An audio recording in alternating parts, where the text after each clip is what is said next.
state level action is extremely crucial. And we have seen, immense action from many of the states, and some of the leading states are here as well represented, which have actually shown a lot of impetus into climate change action, both mitigation and adaptation. So let me invite the very interesting and able panel that I am to moderate, and I'm very excited to do that. The first panelist I would request is Ms. Manisha Mhaiskar, who is the Principal Secretary, Department of Environment and Forests, Government of Maharashtra. Please, ma'am. Thank you. And she had led a long stint as the Principal Secretary, Urban Development also, and did a lot of crucial things. And prior to that, had led a lot of climate action. And continues to do so. So I'm very excited to have her as one of the panelists. The next one is my dear friend Shwetal, Mr. Shwetal Shah from Gujarat, whose probably middle name is climate change, and he's been associated with climate action and spearheading Gujarat in all national, international fora for probably a little over a decade that I have known him. He's very technically able and guides and steers the state towards a lot of mitigation action, and I'm excited to see that he's also moving towards adaptation, so we'll have some conversation on that. Welcome, Shwetal. I would now like to welcome again my dear friend Jarnail, Jarnail Singh, who is the interim interim country head for MacArthur Foundation. MacArthur has done immense work in India, and they've actually steered the focus towards a lot of newer areas, a lot of around startup development, the entire climate towards thinking about investments into clean tech startups, and Jarnail, I'm sure most of you know, was also with TCG earlier, so he's no new name. So with that, I'll go and sit with them and have a nice chat, and I hope you'll all enjoy the conversation and ask very difficult questions to my panelists. So, yeah, it has to be very interesting, right? And probably conflicting so that we see some action. Okay, so this whole conversation is on net zero, and since I represent WWF, which is a conservation organization, I would like to obviously underline every question with a little twist to how much nature positive, how much are you looking at conservation, what is the water's role, what do you see people doing it. So I think that should be in the background when I ask you this question. Dr. Manisha, I'd like to go with you first. And I'm aware that you've been sort of leading this space, environment and climate, and then moved to urban development, and spearheaded a lot of action, and then again environment and climate change. So earlier I do recall, as part of Action on Climate Today and others also. And now, more recently, you've been focusing a lot on urban biodiversity, looking at the sort of the way in which cities and urban development can actually contribute to the greater goal of achieving both mitigation and adaptation. Maharashtra has done quite a few unique pieces, unique approach they've taken. You have a legislative council on climate change.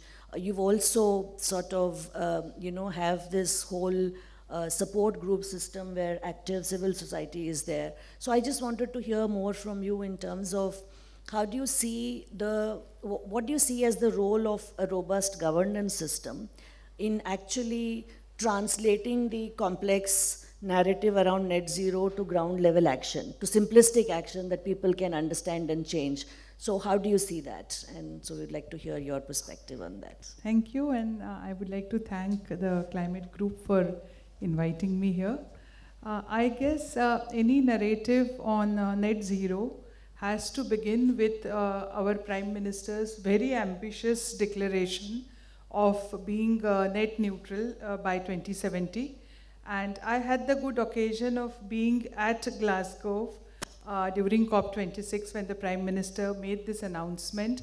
And though 2070 seems to be a little far from now, to have made a definitive year as the year in which the entire country becomes net zero, as Karunaji was saying, without really going into the complex aspect of climate justice and so on. So I think for all the states now, 2070 is the target. And 2070 is when the last of the state becomes net zero, so that the country as a whole becomes net zero. A state can always aspire to become net zero at a level or at a year earlier to 2070. I think, have asked the correct question with all of us working in the environment department, have always had this very difficult dilemma or paradox. You have been working with the environment department in Gujarat, right? So you would understand this. Our governance structure entrusts the Department of Environment and Climate Change with climate action, with climate protection, everything. But all the climate action has to be done by other departments. So we are actually a very humble facilitator, coordinator. So that was always our very humble role, and this was a paradox or a dilemma. And I'm sure all of you have dealt with bureaucracies, and you know in bureaucracies that the department's mandate is everything. So if at my level or at the level of the environment minister, we were to tell the energy department that you need to achieve solar, or you need to go carbon neutral, decarbonize power by a specific year, they would just look at us, maybe frown, and go ahead with their work as usual mode. And same was the case with transport, with all the other verticals of climate action. So I think what Maharashtra has done is that they have realized this dilemma which is faced by the Department of Environment and Climate Change, and they have created a very robust governance structure at the top, which is called the Maharashtra Council of Climate Change, the MCCC, which has the Chief Minister as its chair, and it has the Deputy Chief Minister as its Deputy Chair, so that whenever, I'm sure once things are in place, Government of India, Ministry of Environment, MOEFCC is also going to review how our subnationals or states going towards 2070 goal. So once we have MCCC in place, achieving decarbonizing power is not any longer the goal or the objective of the environment department. It becomes an objective of the state government. And I think therefore as we go along, MCCC as a structure in governance is going to be game changer is a word used very frequently, but I think it is going to be a game changer, because whatever climate actions are decided by the government, and different respective departmental secretaries have to be answerable to the CM and DCM. So I think MCCC is a very good beginning, and of course we'll discuss more as the conversation progresses. Yes, thank you very much. And and a governance system which enables action is obviously very important. So I think a lot of other states have good learnings coming out of the MCCC. I'll switch gear and move to Gujarat now. Because we are talking about approaches, and here there is this legislative council as sort of the key driver. At some level we are aware, especially now with the net zero targets, Gujarat, you've entered into various agreements and MOUs with IITs and IIMs, and also very some of these very well established academia. So my question to you is that what made Gujarat take this route to say that we would first start working with the academia in addressing net zero, while there is a lot of ground level action happening? But what is the key driver, and what do you see as the big benefit arising out of the, anchoring it with academia to start with? Thank you, first of all, Climate Group and also Vidyaji uh, for initiating this nice dialogue today morning. So, Gujarat was the first state, not only in India, but in entire Asia, to have a separate and dedicated Department of Climate Change in 2009, when Honorable Prime Minister was the Chief Minister of Gujarat. Honorable Prime Minister also authored one book in 2010 called Convenient Action. So it was in response to Al Gore's Nobel winning movie Inconvenient Truth. So as Karuna Madam and Ameya told in the initial remarks, India is always about convenient action, and that is the beauty of our country and our democracy. So since then, we had uh, also parallel things going on, like 2009 when Gujarat's first solar policy came. So first megawatt scale solar plant was established in Gujarat under that policy. So even people were not able to think kilowatt scale, and then the leadership went for megawatt scale solar installation, and now we don't talk anything less than gigawatt. So that is the scale how we progressed over time. Also, ma'am told about the line departments and convergence and working with other departments. So since 2015, we are publishing the climate budget of the state. So definitely it is not only by the climate change department, but maybe some initiatives in agriculture department, some initiative in energy department, some initiative in transport department. So we are labeling it, we are compiling it, and we are announcing it, and we are also tracking progress in every segment. So if we see the journey of solar energy or even a smallest initiative of LED bulb, we know that how market will respond once it will get mainstream. So similar is our approach with various other things like rainwater harvesting, or now save soil movement at farm level, or say soil health card at the uh, farmers level. So we are trying to mainstream this thing across the say departments, like Pradhan Mantri Awas Yojana. So it is very important initiative, because without that we cannot think of any adaptation. So we are going with Pradhan Mantri Awas Yojana, then energy access, then Nal Se Jal, then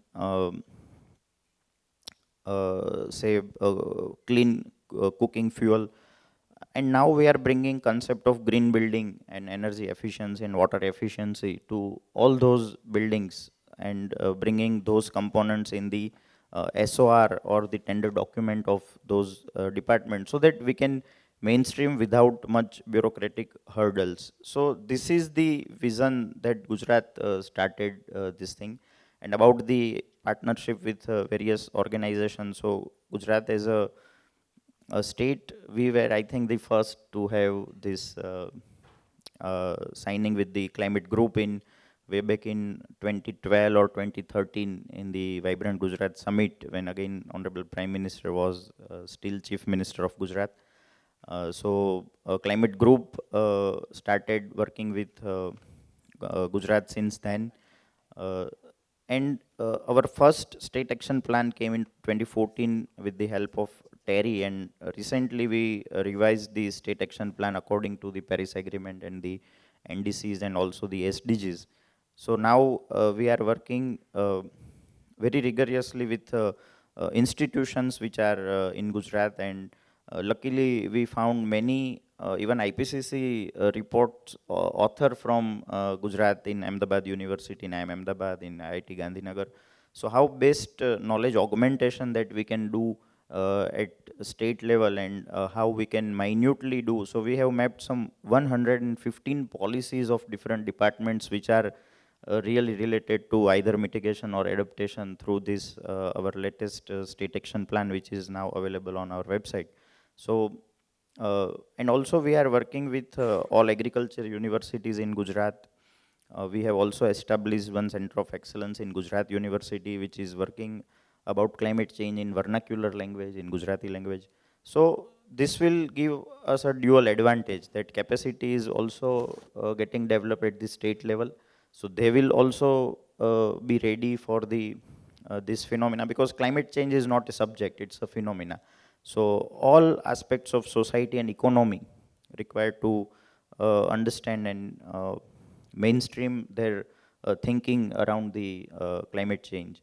So that is the approach of the state government, and we have funded around 30 projects to such local colleges and the institutions beyond IIM and IIT. So we are also helping in their own capacity enhancement, and also getting some more scientific feedback from the grassroots level to the policy. Thank you. Thank you, Shwetal. That was very useful.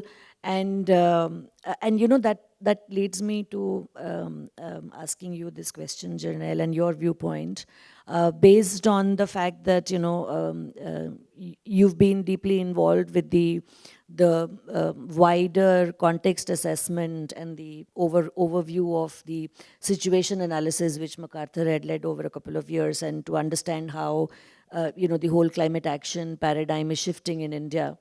And of course, you've been in this space for over a decade, so I'm sorry, I'm going to throw this question to you. So we spoke about governance structure, we spoke about, you know, sort of bringing in civil society, bringing in the political leadership, bringing in academia. From your sort of understanding and, you know, looking at the space, both from a you know, leading an organization that was actually implementing change, and now sort of leading an organization which is bringing in, you know, funds and perspective and transformation. What do you see as, you know, the other sort of pillar to, or two or three key areas that needs to be strengthened for us to sort of move faster with the net zero commitments? Thank you, Vidya. It's great to be here and sharing the platform with Shwetal Bhai and Manisha ji. So yes, I'm an insider to an extent. I was with the climate group till early 2020. And at that time, things were very different. At that time, we were struggling to get states to commit to a platform like Under 2, wherein, you know, the commitments were steep. States were not confident that they would achieve it, but I think Climate Group did a phenomenal job to create a business case and show them a vision that, okay, this is possible and this can be done, and ultimately holding their hand to achieve those things. And, you know, we have leaders on this panel right now, and Gujarat and Maharashtra have been the leaders. But I go back to what Manisha ji said earlier, that it's a continuum. By 2070, the last state will be crossing the finish line. And I also want to mention this and acknowledge this, that Indian states are not states like the rest of the world. They're countries in themselves. You know, a state like Uttar Pradesh with 200 million people, that's almost the population of Brazil. So we are looking at huge constituencies, and making change possible in these large constituencies with limited resources isn't going to be easy. So with that deep acknowledgement, I feel that it's still a continuum, and states like Maharashtra and Gujarat are already leading the front. They are ahead of the curve, I would say. Shwetal Bhai said that they had a climate governance structure in place in 2009. That's amazing. You know, we had not seen something like that, and that's when, you know, in 2013, I believe, Modi ji signed the States and Regions Alliance statement with the climate group. And Maharashtra is again a pioneer on the Green Council. And now we see that this momentum is catching up across the country. Like, we work with our partners in the states like Chhattisgarh, where the chief minister is working with one of our partners to form something like a Green Council, which is again on the same model as Maharashtra. Jharkhand is becoming the first state to create something like a just transition task force, and committing a budget of 2 lakh crores over the next 10 years or so, and looking at how can they raise funds for this kind of transition. I think it's giving sleepless nights to the chief ministers of Indian states to envision what kind of disruption is climate change going to make. And they are thinking really hard to see how they can redefine growth in the next 5 to 10 years. How can they redefine the economic model at the state level? And that's where the role of philanthropies come in. To answer your question, Vidya, this is something that keeps us busy day and night, to see that how do we look at it as a continuum and not just focus on leaders. I think groups like Climate Group are anyways working with leaders like Maharashtra and Gujarat, but also looking at states which are going to undergo a lot of disruption going forward. Not saying that Maharashtra is not going to undergo disruption. Automobile sector is going to undergo huge disruption in the next 5 to 10 years. So our focus is on equity, on how the people are going to transition out from the fossil fuel dependent economies to more clean energy based economies, cleaner mobility, cleaner household infrastructure, as well as transport infrastructure, and how that can be made more prosperous for the economy as a whole. So we are looking at a continuum. And just to close, I think in 2020, we did a strategy refresh for the 10-year program that we have right now, starting from 2015 to 2025. And at that time, we focused, we actually doubled down on equity and see that, okay, how can we make this transition work for people? Going to an extent to say that a climate solution isn't really a climate solution if it doesn't work for people. So that's the holy grail that we are going with. Brilliant, thank you. So after this whole round of conversation on sort of structure and process and the framework that can help us move on the journey of net zero, thank you, Karna. I'm keen to move on to content and basically, just prod a little bit more with each of you and potentially delve deeper into some of the flagship areas where we are talking about in terms of either mobility or new infrastructure which could be low carbon. And there is this whole conversation about carbon sequestration. And suddenly post COP26 there is this huge attention to carbon sequestration through afforestation, through nature-based solutions, and there is obviously this whole push towards bringing in the nature-based solutions to contribute to the net zero pathway by bringing in the nature positive element into it. And earlier Amey also spoke about overly blinkered approach to carbon is not necessarily the right pathway to lead us to overall development, holistic well-being, as well as achieving the net zero targets. My question here is, while, when we say net zero, there is this sort of targeted focus on mitigation. And I would like to draw your views and attention to seeking your inputs from the perspective of adaptation, to say that where do you see, and this is for all three of you, and each one of you could give me a different perspective, and I'm sure people will thoroughly learn and enjoy. In terms of adaptation, where do you see adaptation playing a crucial role in actually contributing to this pathway of net zero? And what are the key areas, what are the urgent areas, what are the imminent aspects that we would need to address alongside this whole journey to ensure that it's a meaningful journey of transition to net zero and not a blinkered journey of transition to net zero? So, should I?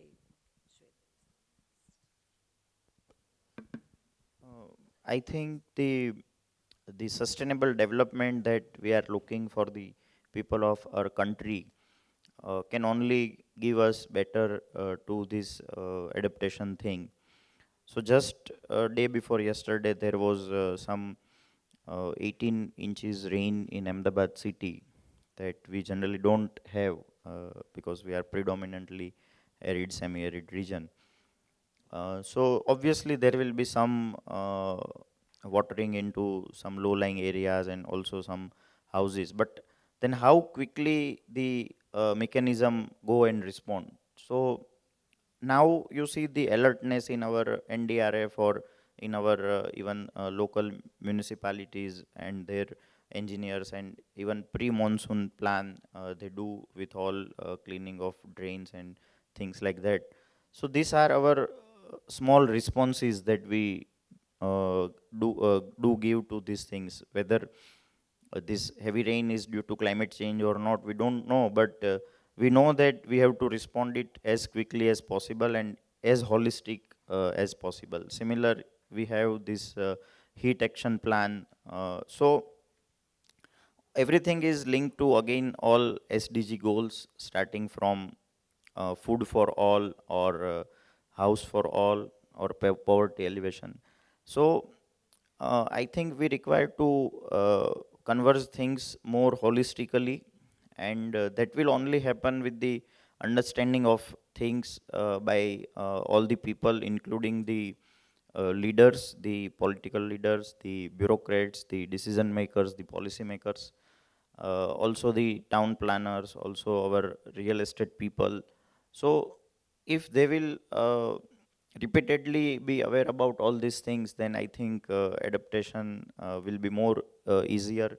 Then respect food is one of the major campaign that we require to do, because uh, a kid don't know that how much time it takes to make one roti, but what energy, what water, what amount of manpower, or what amount of land is involved in back end for growing that food and bringing it to our home and our plate. So this type of things government will not be able to impose on anybody, but only the understanding and the responsible use of the resources, whether it is energy, water, food. Then I think for a country like India, if we can just demonstrate the 40,000 megawatt of say avoidance of installed capacity of power plant just by adopting one appliances of LED bulb, what we can do if we really do so many things in times to come. Even the ethanol blending, how easily we could penetrate in say very small amount of time, and even in the challenging time of COVID. So if we can rigorously work on such policies and programs, then definitely we can deliver it in a massive way. And 10% of blending achievement before time for country like India is a very huge thing. And if we'll achieve 20% by next year, it will be phenomenal. So uh, Atmanirbhar Bharat with sustainable development and inclusive development can deliver in this Amrit Kal, because we are celebrating 75th year of our independence, and next 25 years, that is Amrit Kal for 2047, we further require to achieve some independence, that is energy independence, also some independence in resource dependencies, even R&D technology. So I think this entire approach will lead us to say convenient action that we want.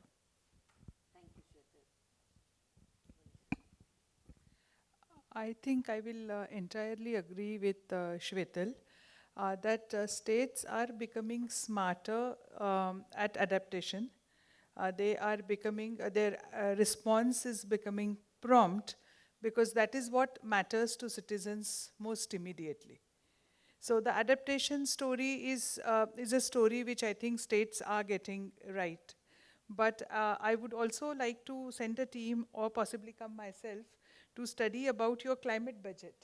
Because yeah, along with MCCC, I think for Maharashtra, if we can also have a climate budget in place, so then the future becomes very much climate action oriented. But I would also completely agree with the point which a mayor made in his inaugural address, is currently carbon is the buzzword.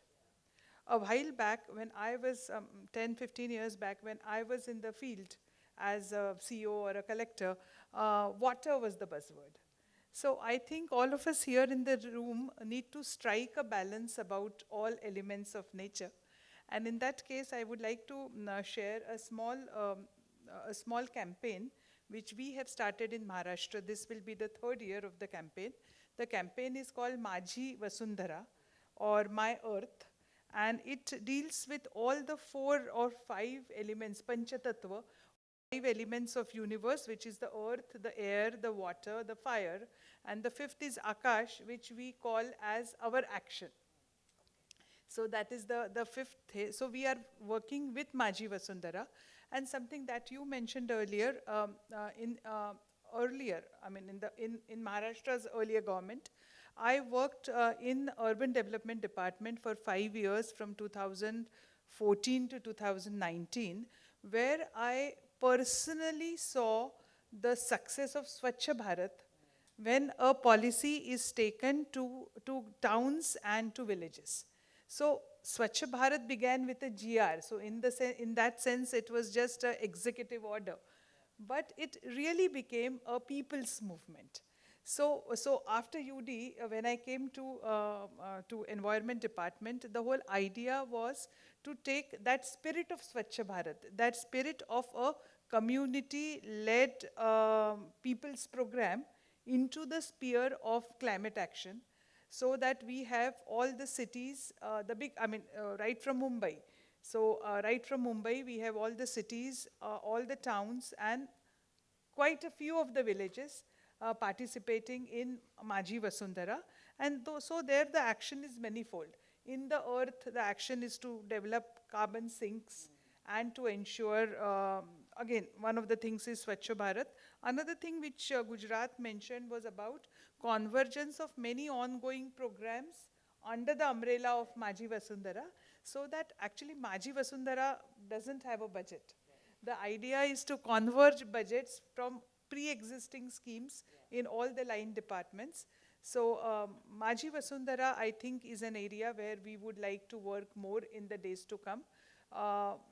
Make it more comprehensive. Like knowledge, I think climate action is such that the more you do, the more you realize that the less you have done and the more you need to do, kind of a paradox.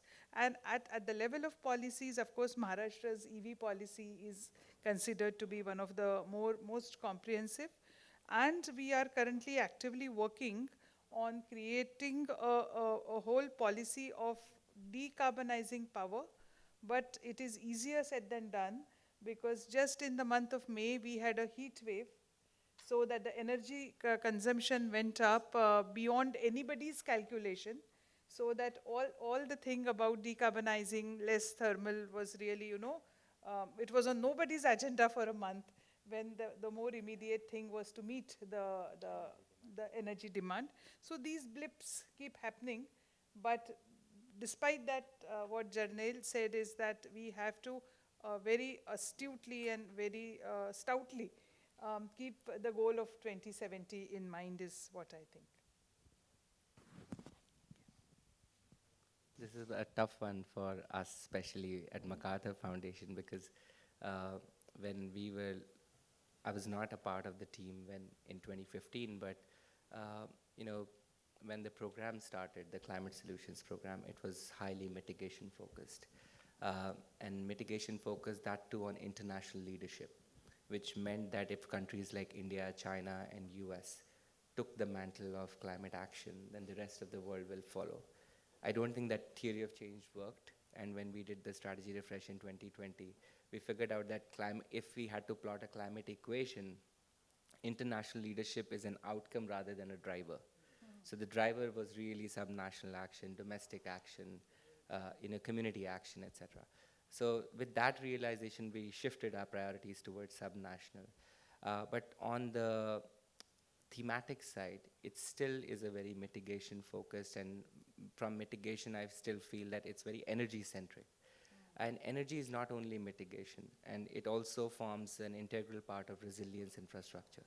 So when we look at built environment, when we look at transport, mobility, it's also part of the resilience infrastructure. And that's where, we are still looking at sweet spots wherein energy could solve adaptation issues also, but we are still very much mitigation focused. And the reason why we chose to do that was because for the next 5 years, we felt that that's our only window for mitigation.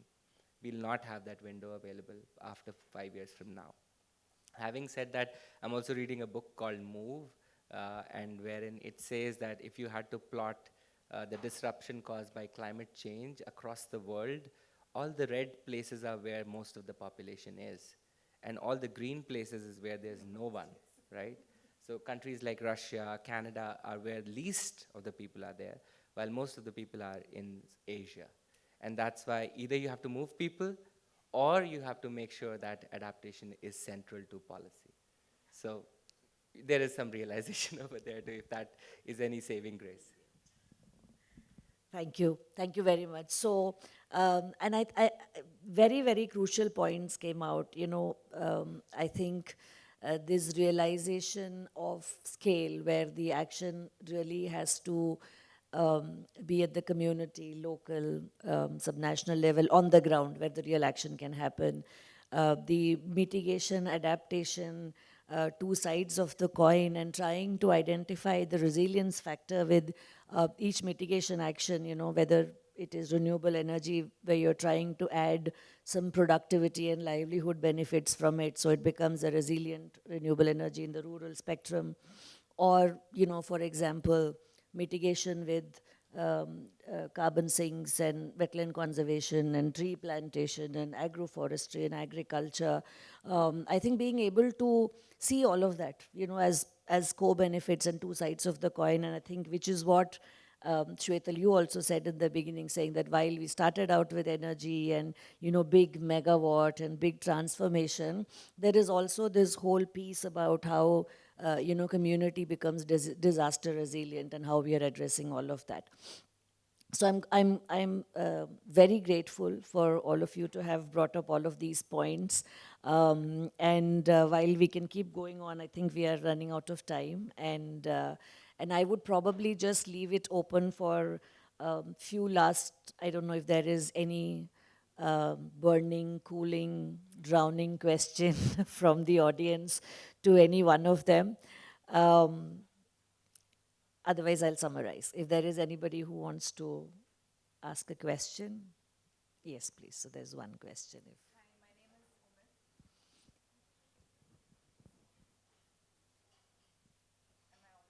I don't think the mic is working now. My name is Umit, and the question that I have for you is, first of all, I'd like to compliment on all the initiatives that the governments are taking. Government intervention, I think, is the key. It's very important. And I understand that you have the budgets now for climate change and climate action. Mitigation and adaptation are two important strategies to it. And while I hear that the mitigation is happening at the state levels, is the budget divided into, X% would be towards mitigation and Y% would be adaptation?